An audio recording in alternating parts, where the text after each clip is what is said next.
皆様こんにちは。今回はコスパ最強のディスプレイオーディオを Swift スポーツに導入したので、ディスプレイオーディオって普通のナビと何が違うのか、何が便利なのかを徹底的にレビューしていきたいと思います。今回取り付けたディスプレイオーディオはこちら。ATOTOの S8 ウルトラプラス。箱を開けるとこんな感じで中に本体が入ってまして、見てわかるようにモニターサイズがめちゃくちゃ大きくて、まさかの10インチの大きさですね。漫画を置いてみるといかに10インチが大きいかわかると思います。前に使ってたナビはケンウントの7インチぐらいの普通のナビだったので、Swift のこの枠に収まってたんですけど、今回のを取り付けたらこんな感じ。明らかにはみ出てます。本体は 2D の中に入れ込んでモニターだけが浮いてる構造ですね。このおかげでモニターの角度や高さも調整できるので、モニターがあるせいでハザードが押しにくいとか、クーラーの風が当たりにくいってことも回避できます。本体以外には取り付けに使うケーブルやアンテナ、説明書が大量に入ってます。また絶対に必要なバックカメラは別売りでこんな感じのパッケージ。バックカメラ自体はまあよく見る大きさのカメラですね。またこちらのカメラはかなり広角で車の真横ぐらいまでかなりの広範囲を撮影できる仕様なので、駐車をするときに見やすいです。本体とカメラの紹介はこれぐらいで、次に取り付けについてなんですが、こちらのディスプレイオーディオをスズキのスイスポに取り付ける場合、こちらのオーディオナビゲーション取り付けキットが必要になるので、別途買ってください。これを使うことでハンドルについているスイッチで操作できるようになります。本体にも物理スイッチがついているので、そのスイッチでも操作可能です。取り付けキットに関しては車種専用で売ってるので、概要欄に貼っておきます。本体の取り付け方なんですが、一瞬自分でやろうと思いましたが、調べても全然わからんかったんで、最近よく話題でニュースになっているバディカっていう中古車販売の会社とサービスの提携を組んだ出張整備サービスをやっているセイビーという結構新しい会社のサービスなんですが、前回のドラレコに続いてディスプレイオーディオもそこにお願いして取り付けてもらいました。そのセイビーに出張取り付けをお願いすると、合格率 20% ぐらいの厳しい審査に通過したプロの整備士が家や職場まで来てくれて、家の前や会社の駐車場、またはパーキングでナビやドラレコを取り付けてくれるので、わざわざオートバックスまで行って、そこで取り付けが終わるまで3時間ぐらい待つのがだるい人は出張取り付けだいぶおすすめですね。整備であれば価格 .com で検索して安くネットで買った持ち込みパーツでも間違いない整備のベテランが家まで来てくれて、取り付けが終わったらピンポンもしくは電話してくれるのでめちゃくちゃ便利です。今回のATOTOのモデルであれば全国の整備士に取り付けマニュアルが共有されているので、全国どこに住んでても整備に頼めば綺麗に取り付けてもらえるので、忖度なしにおすすめですね。それでは早速ついたディスプレイオーディオを実際に見ていきたいと思います。これが取り付け前の状態。これがついた後。やっぱり明らかにモニターのサイズが大きくなってるので、全てが見やすくなってますね。あと画面がめっちゃ綺麗。前に使ってたケンウッドのカーナビは当時2019年で確か値段が8万ぐらい。古いからなのかもしれないですが、こんな感じで動作が重くて、指で動かしても若干のラグがあるというか、なんか全体的にもっさりしてるし、地図更新も有料で、その更新作業も昔に動画にしてありますが、だいぶめんどくさかったので、買ってから1年ぐらい使った後はずっとスマホと接続して音楽聴くだけになってたんですが、今回のディスプレイオーディオはこんな感じ。スマホで地図アプリ触るのと全く同じです。というのも、こちらのディスプレイオーディオ、中身のスペックがだいぶ強くて、8コアの CPU とメモリ 6GB、ストレージが 128GB あるので、ちょっと前のミドルレンジのスマホぐらいのスペックなので動きはサクサクですね。それでは今回取り付けたディスプレイオーディオで何ができるのか見ていきたいと思いますが、まず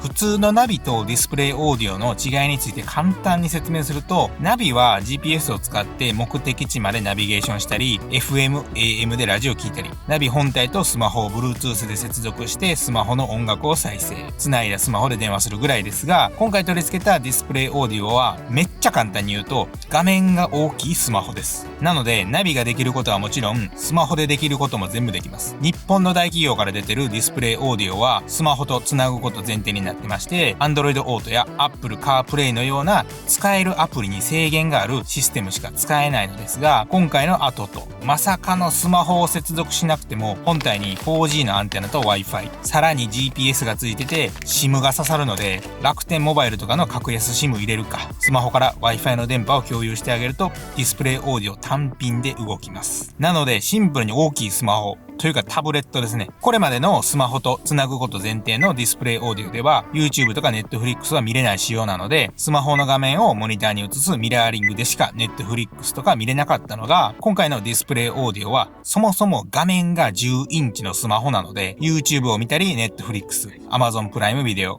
Hulu、Unext のようなサブスクの動画サービス。他にはインスタ、TikTok、YouTube、X などの SNS をディスプレイオーディオで見ることも投稿することもできるようになってます。アプリストアにあるアプリなら全てダウンロードできて使えるので、ディスプレイオーディオでこんな感じでゲームすることもできます。操作感もスマホと一緒でサクサクなので、駐車場で誰か待ってる時に暇な方はゲームもできますね。ゲームに興味ない方は Amazon の Kindle のアプリを落として本を読むとかもできるので、もうほんと何でもできるようになってます。もちろんこれまでのディスプレイオーディオみたいにスマホと有線、無線で接続して Android Auto や iPhone の CarPlay も使えるのでめちゃくちゃ便利です。本体とスマホは USB で接続するか Bluetooth を使って無線でつなげる感じで、 Bluetooth の場合だとエンジンかけたら自動的につながって Android Auto などが自動で起動するのでめっちゃ楽ですね。接続すればスマホに保存してある電話帳を読み込んでモニターから操作して電話をかけることもできます。これはナビと一緒ですね。ディスプレイオーディオの本体は Android なんですが iPhone を接続すれば Apple の地図アプリを Apple CarPlay で使えるようになります。僕はずっと Android で Google マップ派だったんですが、去年 iPhone 買って Apple の地図アプリが意外と便利で Google みたいに無駄に狭い道を教えてこないので、最近はずっと Apple の地図アプリを使ってまして、これ Apple Watch 持ってる人ならわかると思うんですけど、 Apple の地図アプリでナビしていると曲がる前に Apple Watch が震えて曲がるところを教えてくれる機能ももちろん使えるので、 Apple の CarPlay というか全部がシームレスに同期されてるのが便利すぎますね。例えば観光地のレストランでご飯食べてる時に次の目的地をあらかじめレストランで探して目的地を iPhone で設定しておいて、その状態で車に乗ってエンジンかけたら自動的にその目的地までのナビがディスプレイオーディオ上で始まるのでめっちゃ便利です。またマイクも付属しているので CarPlay に接続している時は Siri も使えるのでハンズフリーで操作が可能です。 Android スマホの人は Google の Android Auto になるので Google マップだけになりますが、同じような使い方できます。Google マップが狭いところばっかり誘導してくるのが嫌いで使いたくない人正直いると思いますが、 Yahoo カーナビとかナビで有名なパイオニアから出てる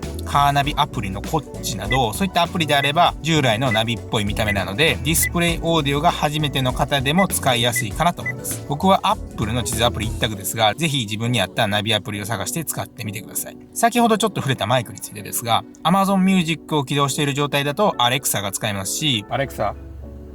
90年代の J-POP かけて。通常の状態では Google の OK Google も使えて iPhone が繋がってると Siri が使えるので、ナビの目的地をスマホみたいに指で入力するのが面倒な方でも目的地を声で言うだけで一瞬で目的地の設定することもできますし、明日の天気や予定の確認、90年代 J-POP かけてと頼めば勝手に Get Wild も流れます。ここからはちょっとマニアックな話になりますが、オプションで TPMS と OBD 接続のコネクターもあって、それを使えば TPMS でタイヤの空気圧がモニター上で全て見えるようになって、もしどこかのタイヤがパンクした時はこんな感じでモニターに通知と音が鳴るので、すぐにパンクや空気が漏れてることに気づけます。こちらの TPMS なんですが、僕がちょっと前に買った柏村の TPMS のセンサーとめっちゃ似てたというか、多分一緒なので、もしかしたらセンサー作ってる会社が同じところなのかもですね。知らんけど。柏村との比較になりますが、こちらの場合 2.35 のようにさらに細かい数値まで見れるようになっているので、空気圧管理をシビアにしたい方は TPMS つけるといいかもですね。インストールされているアプリの一覧に TPMS のアプリがあるので、タイヤ4本にセンサー取り付けてからそのアプリを押すだけで、こんな感じで今のタイヤの空気圧がわかります。またこれはさらに使う人少ないと思いますが、サーキット走る時に使うラップタイマーの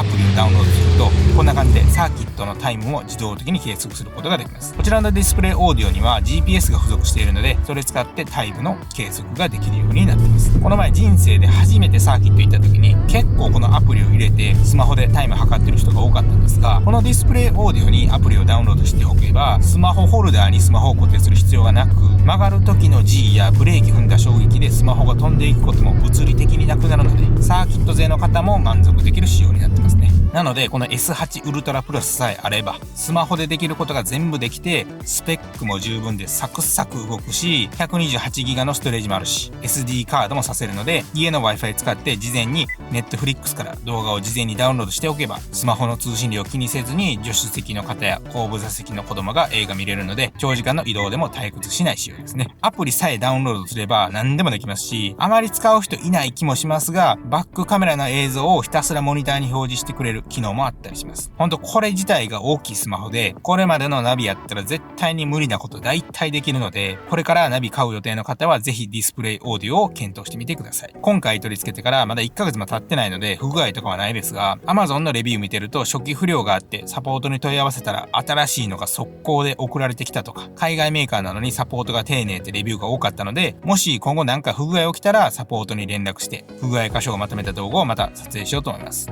今回はケンウッドの普通のナビからの乗り換えだったんですが、もう便利すぎて一生普通の無駄に高いナビを買うことはないですね。ディーラーで15万とか20万円するナビ買うなら、iPhone の上位モデルとディスプレイオーディオ、この2つを買う方が絶対にクオリティオブライフが上がると思うので、これまでずっと普通のナビしか使ってこなかった人とか、今から車買う人は無駄に高いカーナビ買うのをやめてディスプレイオーディオ買うことをお勧めします。もしそれでもカーナビがいい方は、ディーラーで買わずにネットで買うのが一番安く買えるので、ぜひ価格 .com とかで調べてお安く買うことをお勧めします。今回紹介したATOTOのディスプレイオーディオは動画の下にある概要欄にリンクを貼っておくので、気になった方はリンク先から他の人のレビューを読んでもらえたらなと思います。またコストコの会員の方はコストコの店舗でも売ってたので、コストコで買うと Amazon で買うよりもさらに安く買えますので、ぜひホットドッグ食べに行くついでになんぼするか見に行ってもらえたらなと思います。スマホで概要欄を見る方法ですが、今見ている画面で動画のタイトルをタップすると下の画面が切り替わって、少し下にあるもっと見るを押すと概要欄が見れますので、ぜひ参考にしてください。こちらのチャンネルではスズキのスイフトスポーツに関する動画やカー用品、洗車グッズ、ドラレコなど車に関することを発信していますので、この動画が参考になったと思っていただけましたら、ぜひチャンネル登録といいねボタンを押していただけるとだいぶ助かります。また最近メンバーシップも始めて、メンバー限定でオフ会とか淡路島か関西近郊ツーリングを予定しているので、ぜひ定期的になんかツーリングとかカート、サーキット走行会とか楽しめるイベントを企画しますので、メンバーシップの詳細も合わせてぜひ読んでもらえたらと思います。ということでまた次回の動画で最後まで見ていただき